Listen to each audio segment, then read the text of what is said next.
everyone. Thank you for joining us again as we continue our series around white supremacy and how it connects to different parts of our existence, our world, our society. And this video, we are going to take a look back at summer of 2020 and even just a little bit before then.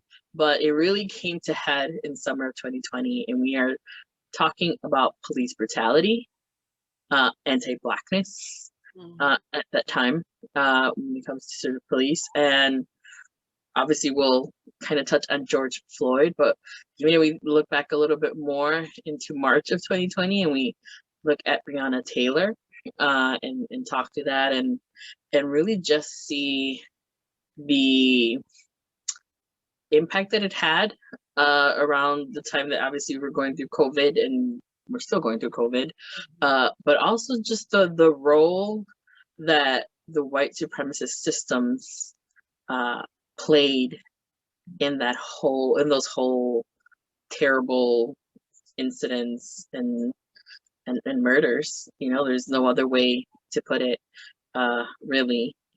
And it's such I remember when the George Floyd video kind of popped up, and I remember there was like warnings, like people were sharing, and there was warnings of like, sensitive nature. And I didn't know what to expect because I hadn't really read a lot of what was going on. I just saw the videos, and to watch it and to see it and to know, like, we live in a time and place where things are recorded, and you saw someone die in front of you.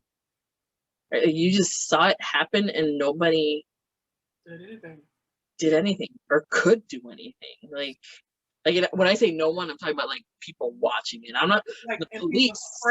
People are afraid to, like, they didn't, you didn't know, like the police might turn on you. The Yes. police officers put people in an awkward position anyway. Yes. That was way worse than awkward position, but it was, people were afraid. Yeah, but yes, go back to what you were saying. No, I was gonna say, like, the bystanders is what I was talking to you, your point. I was like, because the police officers could have done something. And you and I have talked about how the police system, is based on white supremacy culture and ideals. But before we kind of continue, I'll let you kind of just talk your experience when that sort of happened. Well, I know for me, I remember the whole thing with Breonna Taylor happened, like you said, in March, and I remember seeing it all over social media. But to be honest, I think it kind of died down. Like what we were hearing about Breonna, and then what happened with George in May, which kicked off everything that happened in the summer. It kind of revived everything that happened with her.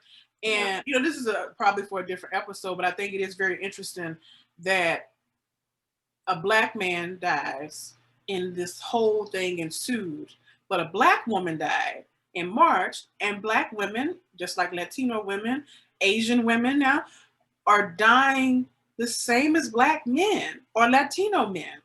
And to me, there's a big part of the patriarchy that's also involved in white supremacy. But yes, that's something that I'll probably come back to, if not this video, in the future. But I think that's very interesting to me. And now from that, we've seen, seeing like Black women matter, all these sort of slogans and things that have come out now because of, like, people say, people say her name, Breonna Taylor. And I as a Black woman appreciate that. And also the fact that still, even in this world of white supremacy, the patriarchy is still embedded into that, where it's like we focus more on a man who died as opposed to a woman who died. So it's like his life had more value because he's a man and she's a woman. And so I think that was interesting as well. And I feel like I said, people have talked about it, they've been talking about it, still are. But it just wasn't until we saw this black man, which again is horrible to see anybody. I personally have never watched the video. I do not want to watch the video. I've seen clips of it, but I've heard from everyone at this point, the man was calling out for his mother. That's why. And to me, I don't know what is it with police officers who feel the need to be so violent. And of course, like, this would take a little bit probably more history and digging about what it means to have a police state and all that enforced. And the history of the police with Black and brown people is not good in general anyway. And I could probably could see some shit from the police officer sometime. But at the same time, why you gotta pull out your gun or shoot people and choke somebody out? Like, there's no call for that, because you think somebody might have something. And it's like, police officers like, oh, well, we're trained to, well, I guess the whatever. So you train. I mean, obviously, I'm assuming that they are trained to kill people because they are police officers. Yeah. But you training like somebody pulling out a tumbler out from their jacket, like you pulling out some bag of chips. Mm-hmm. And it's like, I didn't know. I thought he had a gun. I didn't know.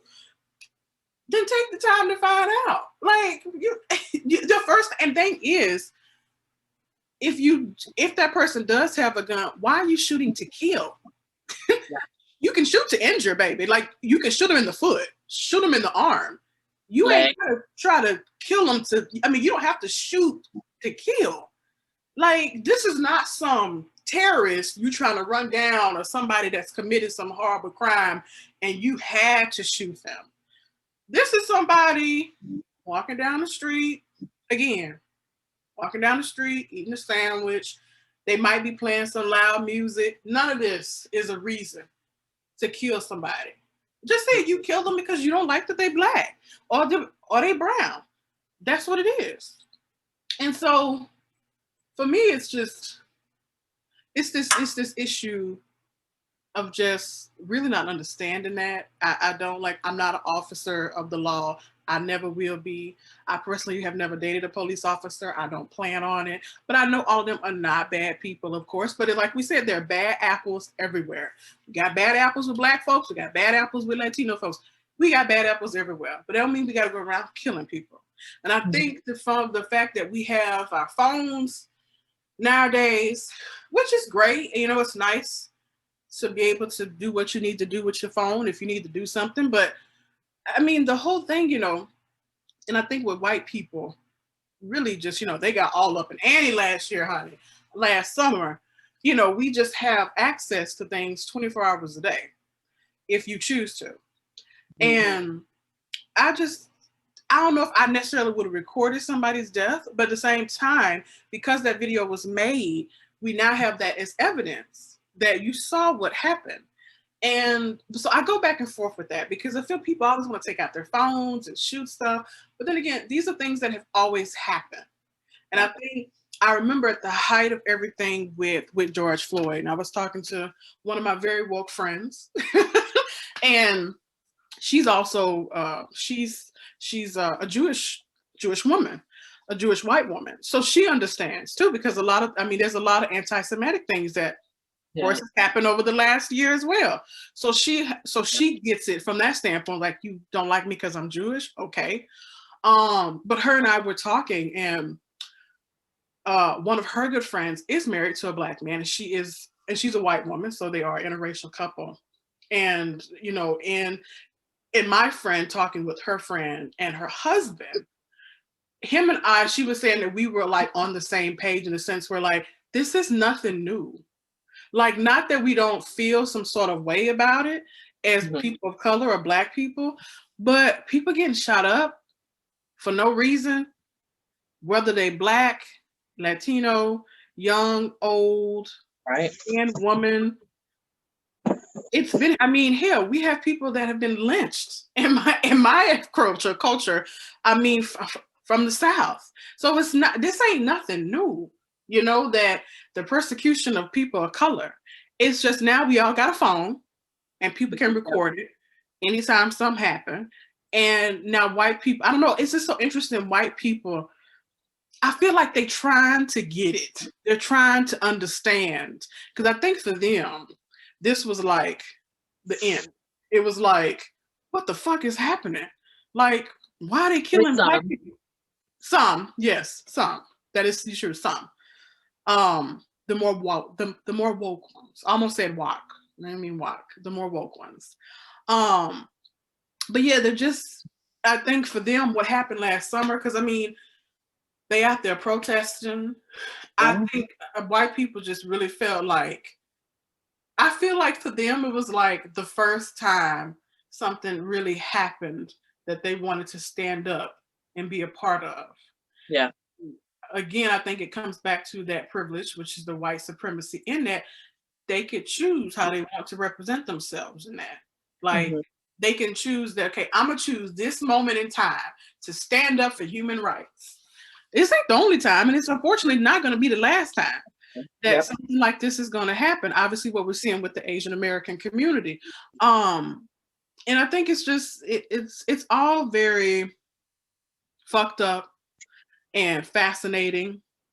And I have a lot of emotions about it. But I'll turn it back over to you. Yeah, no, you made me kind of think back into sort of history, because you know me, I always look for that connection, that connection where, and I mean, just thinking about obviously the foundation of this country, right? Like, you know, land was stolen, you know, indigenous people were killed, not by the few, but by the hundreds, thousands, and yeah, and I feel like that's where it starts. That's where it started in this country, where, you know, this idea that if you are less than, if white people deem you less than, we have a right to just kill you and take what we think we deserve. And that was, you know, and that's where it started. And then, you know, we talked in some of the previous videos, we talked about slavery. But when you think about sort of, when I start thinking, and I've read very little bit of just sort of where policing kind of started in this country, and it really kind of stem into making sure that slaves don't escape, you know, that didn't escape and brought them back. And then obviously when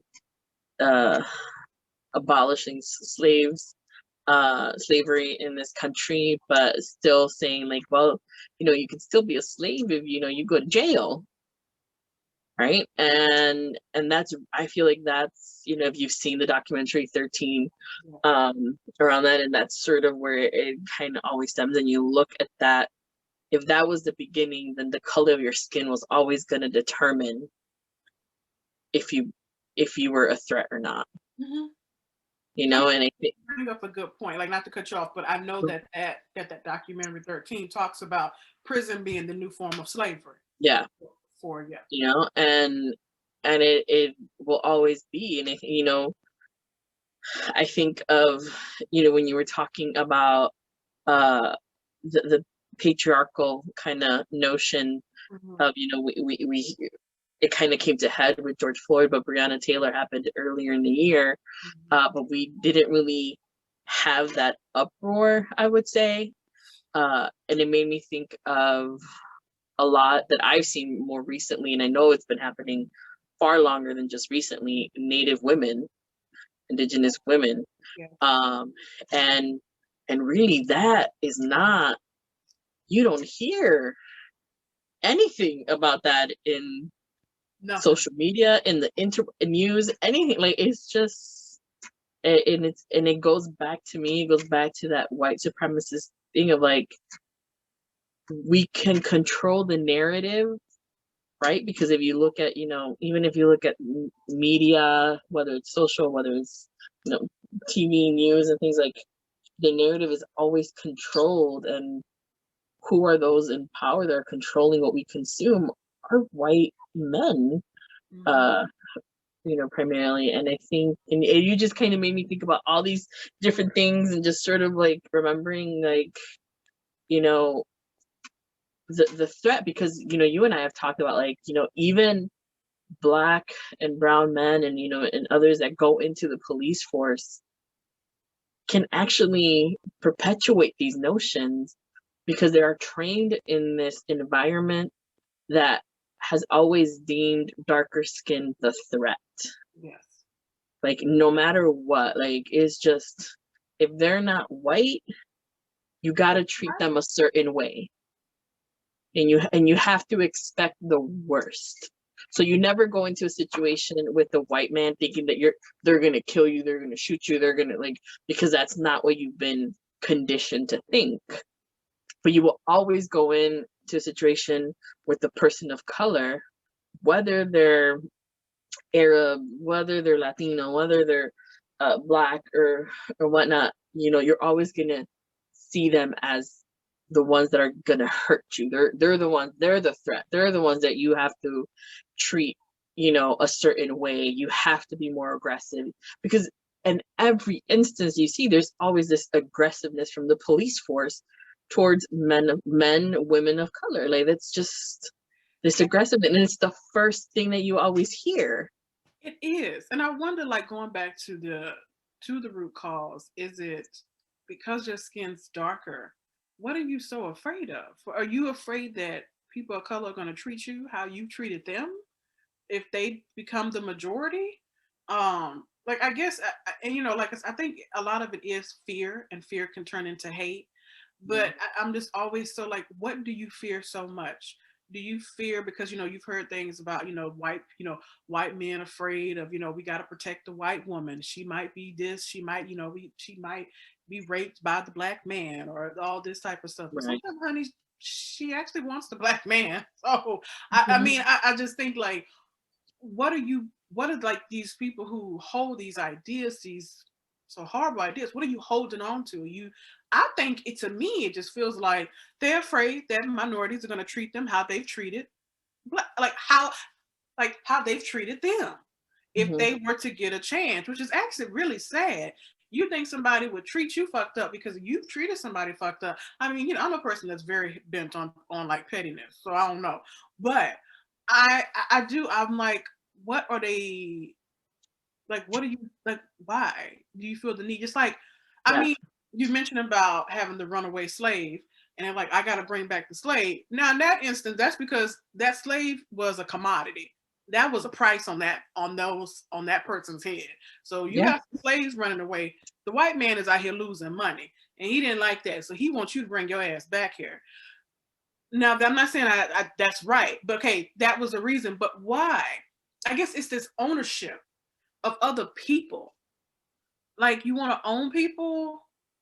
Like, again, that's, to me, is so fascinating. You want to own somebody. I don't want to own any fucking body. I'm not even sure I want to have kids. So why are we, like, owning people? I don't even know if it's owning more than dominating over, like, having this power over. And I think, it goes back to me, it goes back to power, right? Yeah, Having like I said, power over people, having the ability to sort of say, this is the power structure. And I think the power structure in this country has been white men on top, mm-hmm. then you have white women, and then you have everybody else. Like, there's no, that's it. Like, that's it. Like, Mm-hmm. it's just, there you go. And then, and I think that continues to perpetuate within our police systems, within, police academies, police forces. Like, there's this sort of, caste, if you want to say, or this hierarchy around where it, and you see it, you even see it, like, police presence in certain neighborhoods versus other neighborhoods, and what that looks like. And you see it, like, how many times I hear police sirens around my neighborhood after 9 o'clock in the evening, and 10, and obviously, like, you just hear it more often if I happen to be staying somewhere else in this city or outside of the city. I'm not gonna hear police officers. I'm not gonna hear those sirens. I'm not going to see police stations every few other like neighborhoods, like just in maybe like a 2 mile radius, or like 2 different police stations. And I'm like, do we really need that many police officers, or do we need much more social services within our communities? You know, and we touched, Yes, obviously social services. Right. you know, you touch on, this makes us kind of touch on, you know, defunding the police. And that came to head even in just the divisiveness that even just those 2 words, defund, or 3 words, defunding the police, had with people was like insane, because the rhetoric from predominantly white people was like, well, who's gonna protect us? Who's gonna? Pettiness is like, you got to figure it out. Our people ain't been protected either. So one of those moments where it was like, where in your mind does defunding the police say take away the police? Like, exactly, and that's I'm a like, lot of people. I was like, because if we think about more recently in Chicago in the news, that I don't know how many millions of dollars from COVID relief funds that we got from, I think, the federal government went to our police force here in Chicago, when it was meant to relieve, like supposed to provide relief. And I'm just like, relief for white people? I'm like, how does COVID-19 relief equate funding police? Or I'm like, I didn't read into it, because I was like, I'm gonna get mad if I read into it. The mayor made her decisions, and the local government did their decisions on that. But it's like this idea that we need to funnel these millions of dollars to the police, when we know, and there's studies and there's all these things that show, like, if you funnel that same amount of money to mental health services, access to healthcare, improving access to jobs, education, like, crimes will decrease, because people will have access to the things that they need to survive. That's exactly it. Not even to survive, but to thrive. Like, you know, but it's like. But white people don't want you to thrive, though. They like, exactly, you took the word. You got enough to live, maybe, but we don't want you to do more than that. To be better than us, to have, whether it's having the exact same access or having better access. I mean, you and I have talked about how even individual people of color who make it in this quote unquote world, and make it to whatever white society has decided making it means, you'll always be seen as less than. Yeah. Like, it doesn't matter, you could be, you know, the Beyoncés of the world, you know, you'll still be seen as like somebody's gonna check you really quick. The minute they see that you've stepped out of your lane, that you're supposed to stay in this box. Like, you're in this box, we are allowing you to be here. And it goes, you know, and it correlates back to just the policing. Like, it just, because you fit this box, you're in this box that the police system has sort of created and decided, you know, people of color aren't in.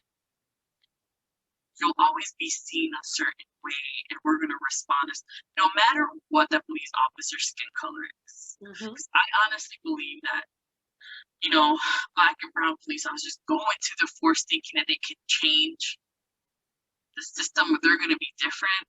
But that's just, I don't know. And I would love to talk to a police officer, you know, that, you know, is a person of color, because I'm like, and willing to talk, and willing, because I'm like, I want to know, like, what it is to, like, be trained in that system, what it is to go through it, and everything. And, you know, mind you, I know police officers also don't have access to a lot of resources that they need for mental health purposes, because there's a lot of things that need to improve in that system as well, and access they need. But I think with some of these white supremacies, with some of the police officers of color, I often think, once they've come to the training and they have that, start to get that lived experience, do they start internalizing things and maybe begin to hate themselves or dislike themselves?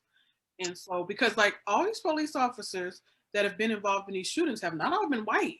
Some of them have been black. Some of them have been like been darker skin. I don't know if they I are think black. there was one that was Asian. I see. Yeah, it's not necessarily white people. Like, you don't have.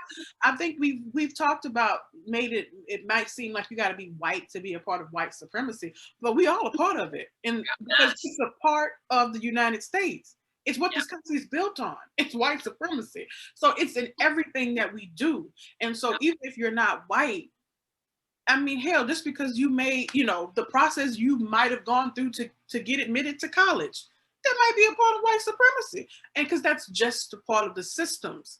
And that's how white people have these systems set up. So because of that, they won't let, like you said, they keep us in a box. They won't let us make rules and procedures and processes. They want to do it. So we have to stay in this box and work in the industries that they want us in and do it how they want us to do it. When we try to go outside that box, they kill. They're like, what are you doing? Like, we got to kill you now. And so I think a lot of people like this idea of like all police officers being black, or I mean, all of them being white. They're not. It is a mixed bag.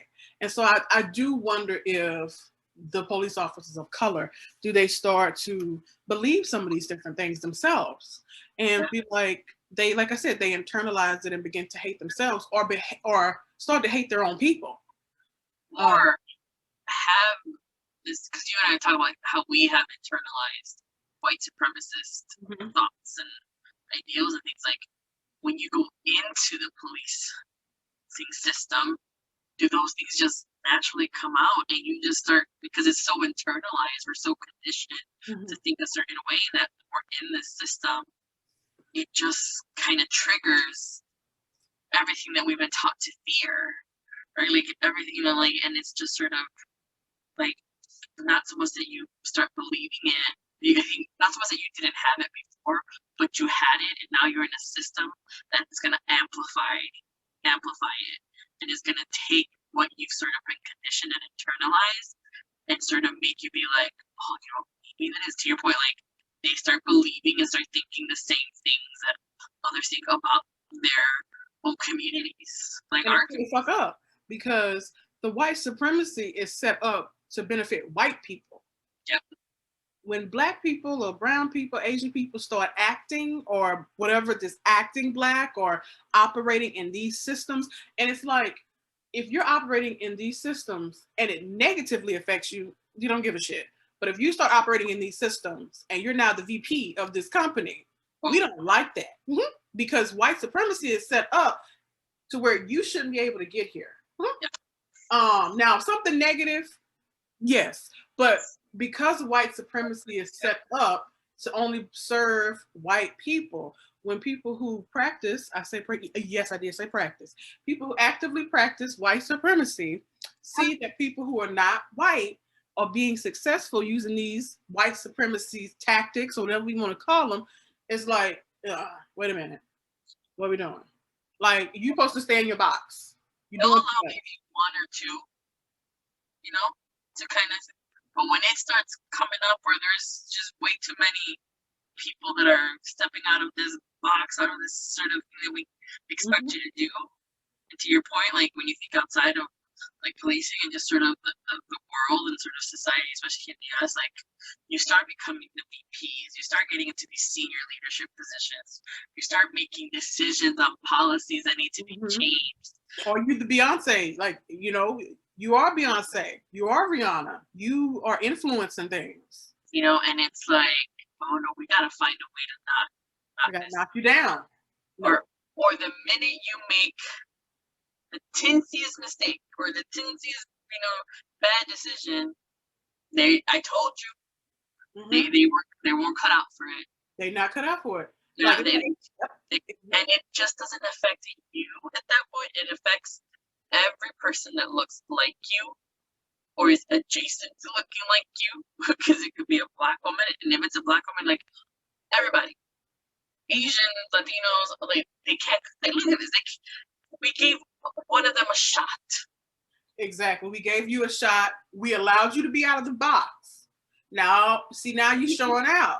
You doing something out. Because of that, you got to go back in the box. You got to go back in the box. And I mean, I know we're deviating a little bit from the initial conversation, but I think it's one that hopefully we're able to explore a little bit more of, like, what does happen when you reach some of those positions. And because it's so rare, you protect that and you don't bring up others Mm-hmm. with you. Like, I think that's something, because that's definitely an internalized white supremacist sort of reaction, I would say, because it's like, But it's an internal. I think it's internalized like I feel white people help each other. White people bring others along with them. I think black and brown people and others groups, we don't always bring people on, to your point. Because if we get knocked down, we like, well shit, like, you know, be like, let me get in the door. You know, I'm not, you know, let me get in the door. I ain't even in here yet. And then when you start to get up there, and it does become this mentality like, well, you know, you may start thinking, well, I don't want anybody that look like me to come behind me because they got me. What if they get this other person that look like me or look adjacent to they me? should figure out how to do it on their own, just like I did. Just like I did. I did it on my own. Like I don't, and I noticed that like with a lot of people of That's such color. a white supremacist thing to think. It Pick is. yourself up by your bootstraps. Nobody should help you. But when you think about those that are the multimillionaires, the billionaires, they've had people helping them get there. They had mentors. They had that type of assistance. I mean, people. I mean, Trump said like he started his own business at this age, but he got $1 million from his father, or however much money. Most people of color, I'm just gonna say it, we ain't got $1 million lying around. I mean, unless you are these uber wealthy celebrities who got that kind of money. But to be honest, like you said, we don't have too many people of color, Fortune 500 leadership up in here. We got a few of them on that chart, but not that And those many. that are willing to mentor you and give that, like, it's, I think I'm more hard pressed to find a woman of color willing to give of their time with nothing in return and just sort of helping. There's always that, like, how can we help each other? Like, you know, there isn't that sort of mentorship mentality where it's like, I just need help. Like, I just need someone to sort of like talk me through this or walk me through this. And I would prefer if it was a woman of color who can speak to some of the same experiences that I might be going through or I might go through if I continue going down this route. But I find white women are much more open to that sort of mentorship than maybe women of color. I'm not saying that all women of color aren't willing to help, like that's not what I'm saying, but in my sphere, it's harder because they're still fighting. They're still fighting to like keep their place and do their thing, and they might not have the energy to put it into somebody else who's who's just starting to go through the same struggles and doesn't want to. I mean, I don't blame if you don't want to relive what you've already gone through and try to help somebody get through that hump as well. Well, and I think a lot, again, now that white people and those followers of white supremacy, that works for them because they like, well, they keep that white supremacy idea. We only gonna have one Mexican girl. We don't need her bringing her friends. Mm-mm. Kind of mentor, little, you know, little Stephanie out here. We don't need that. We got you. That's all we need. That's all Okay, we need. that's all we need. We're gonna run you to the ground until you can't give no more. Exactly. And then we'll find somebody else. And we'll find We don't somebody want else you to bring that person. We will pick that. We will decide who fits our box. who fits in the box and who's not going to try to do too much outside the box. Mm-hmm. I love how this deviated, but I think it all still relates. I mean, it goes back because that box exists. It exists. And it continues to be there. And you saw after George Floyd, you saw so many other, you know, murders and incidents and things of like people who were just doing ordinary things that were running. Yep. You got killed because you were running through a neighborhood. You happen to stop by this house that was like abandoned and you're a suspect. Because I'm like, it's just, but because this box has been put in place, and you fit a certain look, yep, certain look, and they're like, you know what, they're in our danger box. They're in our danger box. Like, we need to do something. And those men took it upon themselves to exact justice. Yeah, and it's like, but they were operating in this white supremacist culture that continues to be protected. And they were able to kill another Black man. And it's just like, how many times are we still placed in these boxes that we can't even get freed from? Like, there's because this white supremacist culture just continues to be perpetuated. And even this day, our present leaders can't completely 100% come out and say they can. We need to dismantle white supremacy in all levels of our government, in all levels of our society, and we need to do it now. They can't. They won't. They won't. It's not they can't. They won't. They won't. You got that right. You won't. Because I mean, personally, I know I said personally, but this is everybody gonna hear it who watches this. But I was like, we all people of color are still in this box. All of us, to a certain extent. Now, I think there may be some of us, we get out of it every now and then, but then we often get placed back into it. And this is for like the Academy Award winning Black actor, all the way down to the garbage man. Like, I think we all rotate at some point. We all rotate probably somewhat in and out of this box. But we're always, because we have these white supremacy systems, all of us are always going to be in this box. And that's just the way it is. And to me, that's how I say it. Because if our leaders can't even step up and call this out, the leaders who have the position to make changes, fucking policies and regulations are written down. Laws are written down, baby. We can change the motherfuckers. They don't have to stay the same. It's like, we like people saying we need to update the Constitution, the Bill of Rights. I think some of it we do. Some of this shit, people talking about the right to bear arms. I'm like, bitch, this is when we were breaking from Great Britain. What is this? The 17th, 18th century? And you want to talk about how these laws are applicable now? Like, what the fuck are you buying AK-47s for? Ain't nobody coming for you on your porch. And how can you call yourself a modern democracy if your constitution isn't changing with the times?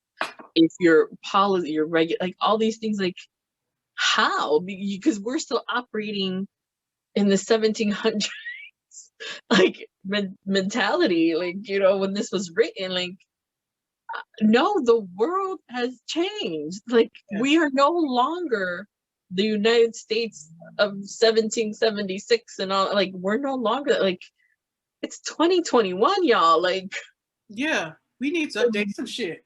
We need to update, make some changes, not just to the but every level of just corporations and nonprofit organizations, like all these things that have like leadership. Like, it boggles my mind that I have not heard more people just say white supremacy needs to be dismantled.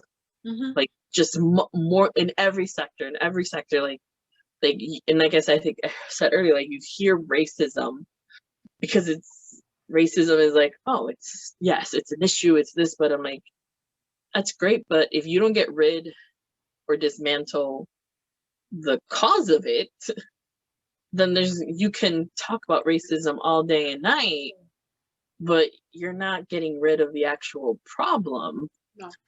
Like, it's the same thing. If I'm sick and I'm not addressing what's making me sick, I will continue to be sick. Yeah, and these are all of the symptoms. You're just treating the symptoms. You're not treating the root cause. You're saying these are all you trying to write this quick bill for that or give out like $14. Don't get me wrong. I ain't mad about $1,400. I think there are people out there who definitely need that money, but don't act like you breaking some big boundary by giving people $1,400 or a little $600 here. When they have countries across the world that have given their citizens more than that. A monthly stipend. Right. So don't think you breaking some mold with that. You know, because you're not doing anything. The fact that you have the power to make big decisions and you don't, you waste these decisions on stupid shit between the House and the Senate, going back and forth about, oh, well, this gonna be $1 trillion. Well, so what? Most of these big banks out here have us in debt more than that. And so you will allow a bank to be in debt and bail them out, but you won't bail out a person. The people that are actually keeping your country running. Going, literally, like everybody from the top to the bottom to the top, everybody. It's so mind-boggling. And again, like, to circle back to our topic, yes, you know, policing and it's all I guess the point that we're both trying to just put across, it's all connected. Like, you know, everything that we talked about in this video is just, when you think about it and you look at it through, if you're thinking about health and the root cause of what's making people sick and what's causing issues and continues every day, and it just changes, the pain just goes somewhere else because you're not treating the root cause, and that's white supremacy. Like, that's the thing. It will always hurt in different sectors, in different times, in different places, because we're not actually working or trying to get rid of the actual cause of it and dismantling it. It'll just go to the next thing, whatever it is, whether it's policing, whether it's violence against women, you know, women of color, and it's like all these things. And, you know, we'll dig in more in other videos, but, you know, final thoughts, Martina, as we kind of close out this conversation. Yeah, I think one thing I will say, I just watched the Academy Award nominated movie, Judas and the Black Messiah, which is actually really good, but it's a very hard film to watch, as a lot of the movies are around black and brown rights. But the one thing I'll try to end on a positive note. The one thing I really loved about that movie, and it takes place in Chicago, and so it shows a lot of the Chicago history in the late 60s, early 70s.